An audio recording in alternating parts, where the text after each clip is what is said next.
tava pensando se eu falava sobre 10 10 piores e 10 melhores e acabei decidindo em falar sobre 5 porque eu acho que isso acaba deixando as coisas um pouco mais diretas, assim, sabe? Eu acho que que nem o Oscar, né? O Oscar antes era 5 filmes, daí virou 10 filmes. Eu acho que quando que a gente tem menos filmes, a gente tem que fazer algumas escolhas mais duras, assim, sobre quais filmes a gente mais gostou e menos gostou. A Melhor Mãe do Mundo. Gente, esse filme é muito bom. Já tinha curtido muito o filme anterior da diretora, que é a Mui Laert, né, a Ana Mui Laert, e que foi o Clube das Mulheres de Negócios. E daí, no ano seguinte, ela voltou com A Melhor Mãe do Mundo, que é um filme que fala sobre a Gal, que é uma mulher que ela tem uma vida bem difícil, ela é uma catadora de lixo, né? E ela tem toda uma comunidade que vive junto com ela, e ela tem problema com o pai das duas crianças que ela tem, que ele é bem abusivo. Então ela acaba levando as duas crianças dela em uma aventura pela cidade, né? Na verdade, as coisas que eles passam são bem mundanas, mas para transformar a vida delas, que é bem difícil, em uma coisa mais mágica, ela transforma tudo que eles passam, sabe? Uma noite que eles passam em uma praça não é só uma noite em uma praça, é uma noite olhando para as estrelas, sabe? Então ela sempre dá um toque, uma reviravolta, assim. E a atuação da atriz principal é simplesmente fantástica. Eu tive a oportunidade também de entrevistar ela, né, no ano anterior, no lançamento do filme, mas ela aqui é simplesmente fantástica. Eu não estava esperando que ele ia me surpreender, o tanto quanto ele me surpreendeu. A gente tem o Ethan Hawke, a gente tem a Margaret Qualley também no elenco, e fala sobre o músico que fez uma música chamada Blue Moon, que coincidentemente, né, uma música que eu reconhecia por causa de Fallout, aquela música que enquanto que você estava andando, né, pelo mundo após-apocalíptico de Fallout, você conseguia colocar no rádio para você ouvir. Então, eu tive uma introdução bem interessante para essa música e a gente vê ele em uma noite, né? O filme se passa principalmente em um lugar só e ele começa a conversar com diversas pessoas, com esse barman, e ele fala sobre música, ele fala sobre romance, com esse romance que ele tem com essa mulher um pouco mais jovem que ele, interpretada pela Margaret Qualley. E esse filme é um show da atuação do Ethan Hawke.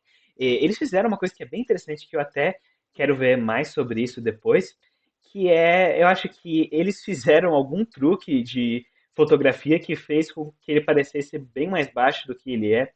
Ele também tem uma maquiagem que faz ele parecer uma pessoa completamente diferente. E o Ethan Hawke tem esse poder de transformar nesse homem que ele tem uma inteligência muito grande, ele tem uma visão muito grande, bem além do que às vezes até as outras pessoas acham.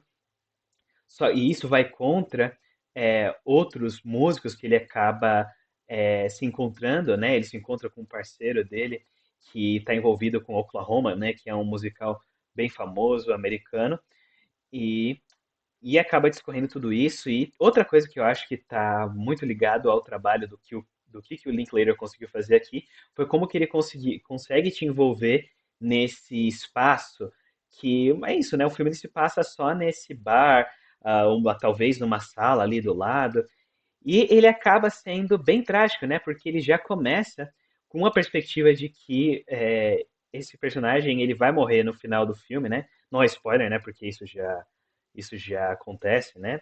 A gente já sabe que ele vai morrer. E acaba se tornando muito trágico, sabe?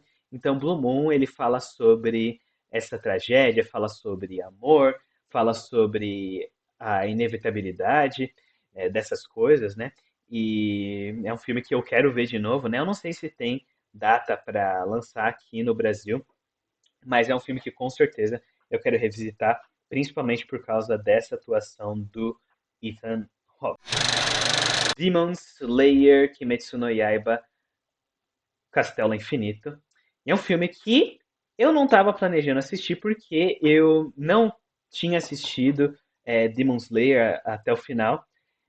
Eu tinha assistido só os primeiros episódios, mas daí depois eu vi que estava chegando perto do lançamento do filme, fiz uma maratona e eu me surpreendi bastante com o anime. É uma animação com alta qualidade, eu amo os personagens, eu gostei bastante. E eu falei, então, vamos assistir o filme, vamos assistir o filme. Até preparei um cosplay, né, do Tanjiro e me preparei para assistir.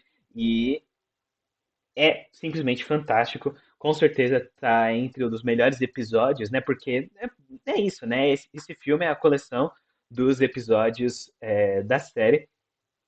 E realmente vale muito a pena, se você viu no cinema, né? Com certeza vale muito a pena ser visto no cinema, porque mesmo sendo episódios, né? Tendo essa continuidade, realmente tem um aspecto bem cinematográfico. Ele, mesmo que a gente acompanhe diferentes personagens, tem uma narrativa através, sabe? Principalmente quando que a gente fala do Tanjiro, em que a gente está no início desse combate, em que eles estão indo atrás do Muzan, em que depois dos eventos, né, da temporada anterior, eles conseguiram encurralar ele, só que daí do nada eles são levados para esse castelo infinito, que também é um deleite de se olhar. A gente tem momentos que são bem especiais. Um dos meus favoritos é do Zenitsu, e em que ele enfrenta, né, uma pessoa que fazia parte do passado dele. E ele tem uma das cenas mais emocionantes em que ele ele olha para o mestre dele, meio que num ambiente de além-vida, e ele acha que o mestre dele não gosta dele, e daí ele começa a chorar, e daí o mestre também começa a chorar, e eu também comecei a chorar, então foi um momento bem especial. E é claro, né, depois que eu terminei de assistir, eu fiquei tipo, não, eu não vou ter que esperar anos para assistir o próximo, sabe? Então, realmente é uma baita animação que eu espero que o Oscar reconheça, porque é de alta qualidade, as explosões, os golpes, e também por esse aspecto emocional, né, dos personagens. Ainda mais porque a gente tem é, algumas mortes, né, alguns momentos que são bem impactantes. E também a gente tem a linha de história do Akaza, em que a gente vê o passado dele, a gente vê como que ele é um espírito que não quer descansar, ele passou por muito sofrimento. E eu vi muitas pessoas que falaram que talvez isso afoga um pouco o ritmo do filme, porque a gente tem basicamente de 30 minutos a uma hora, que é basicamente esse flashback do Akaza, que na minha visão eu acho que funcionou muito bem, eu acho que foi muito bem utilizado. E é isso, eu acho que é uma animação simplesmente fantástica que merece ser reconhecida na temporada de premiações. A Hora do Mal, filme do diretor Zack Gregor.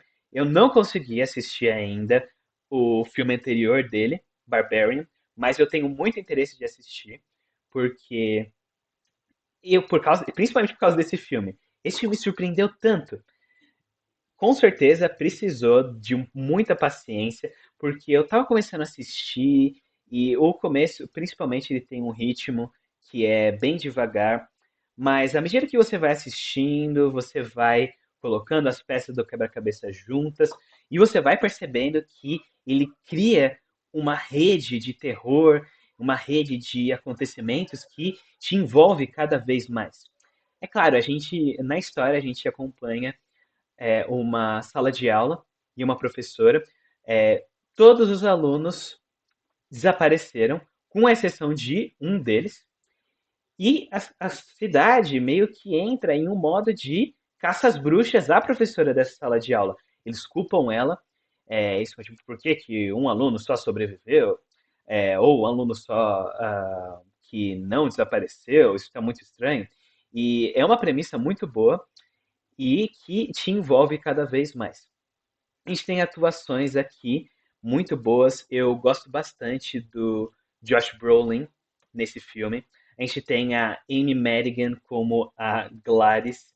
E ela arrasa simplesmente. Ela é uma das vilões, uma das melhores vilões dos últimos tempos. A gente tem a Julia Garner aqui como a professora da sala de aula. E ela também arrasa. Ela começa com uma personagem que talvez seja um pouquinho difícil de gostar, mas você começa a ver como que ela tem um coração bom. Tem um detalhe que eu gosto bastante, que é quando que ela está conversando com o diretor da escola, ela tá usando uma camisa que tem um coração, que realmente mostra o que tem dentro dela, sabe? Então, é aquele tipo de terror que tem alguns jumpscares que eu, principalmente, eu não curti muito, sabe? Tem um ponto que me incomodou um pouco, que foi de como que os personagens conseguiam ver a personagem da Gladys antes, de eles conhecerem ela, sabe? Eles veem ela nos sonhos deles. Isso me incomodou um pouco, mas de qualquer jeito é um filme de terror que vai te envolver. É, tem uma revelação no final que eu não estava vendo chegar, e realmente se tornou um dos melhores terrores do ano. Esse é aquele tipo de filme que entra naquela categoria, né, de é o terror do ano, o melhor filme de terror do ano. E aqui a gente tem vários desses, né, mas eu acho que esse realmente se destacou entre os outros. Meu filme favorito de 2025 é Resurrection, do diretor Bigan. É um filme da China e ele mistura ficção científica com suspense. Ele tem 3 horas mais ou menos e ele fala sobre cinema. Ele fala sobre uma sociedade um pouco distópica em que as pessoas conseguiram achar a solução de viver para sempre, que é não sonhar. Só que algumas pessoas resolveram continuar sonhando.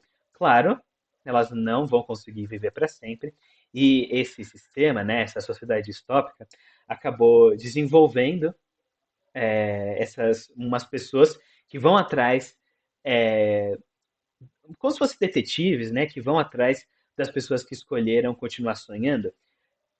E a gente acompanha é, essa pessoa, né, que resolveu continuar sonhando, a gente meio que entra dentro da mente dela e o filme ele é basicamente dividido em 5 partes. A gente tem meio que uma parte introdutória, e daí a gente entra em três sessões, assim, que cada uma tem uma história particular, que cada uma é bem única. A primeira, a gente vê uma história de detetive em que um policial persegue um homem que está envolvido em um assassinato e envolve música, um teremin, uma que aparentemente leva as pessoas à loucura. E a gente tem também uma segunda parte que envolve sorte, truques de mágica, e vocês vão perceber que cada uma dessas sessões envolve um gênero de cinema diferente, né? Esse segundo, ele se adapta mais a um drama, o primeiro é mais um suspense, o terceiro é mais um romance, né? E falando nesse terceiro, né, a gente vê dois jovens, dois amores, né, que tentam sobreviver em um mundo que é bem hostil. E essa terceira parte, que acho que também é um dos aspectos que eleva bastante esse filme, é porque ele é filmado em um take só. E ele tem mais de 30 minutos de rodagem e ele vai, e sem nenhum corte. É uma das coisas mais impressionantes que eu vi no cinema desse ano. Outra coisa que me impressionou bastante sobre esse filme, a introdução dele é feita como um filme mudo, e tem tudo que a gente consegue esperar de um filme mudo, né? Tem as falas, né, dos personagens, uma trilha sonora. Ele lembra bastante Metrópolis do Fritz Lang e simplesmente aquela coisa que me emocionou bastante. E também ele é basicamente um ódio ao cinema, né? Como que eu falei antes, a diferentes gêneros e a alma da pessoa que assiste, que vai ao cinema, né? A experiência em conjunto, né? Eu me arrepio todo só de pensar nisso. É, e em tudo isso, né? Basicamente um ódio ao cinema. E o final, ele me deixou em lágrimas pela trilha sonora, que é simplesmente belíssima. Eu estava ouvindo um dos números musicais desse filme e, nossa, eu estava com vontade de chorar. Então, esse é um tipo de filme que é bem emocionante mesmo, se você curte cinema como arte. E eu acho que esse é um filme que não vai ser reconhecido pela academia. Eu acho que é o melhor filme do ano e não vai estar na temporada de premiações, infelizmente. Então, esses são os meus 5 filmes favoritos, melhores filmes de 2025. E é claro, é muito subjetivo, né? Muito subjetivo. Eu quero que vocês deixem nos comentários, né, quais que são os seus filmes favoritos desse ano.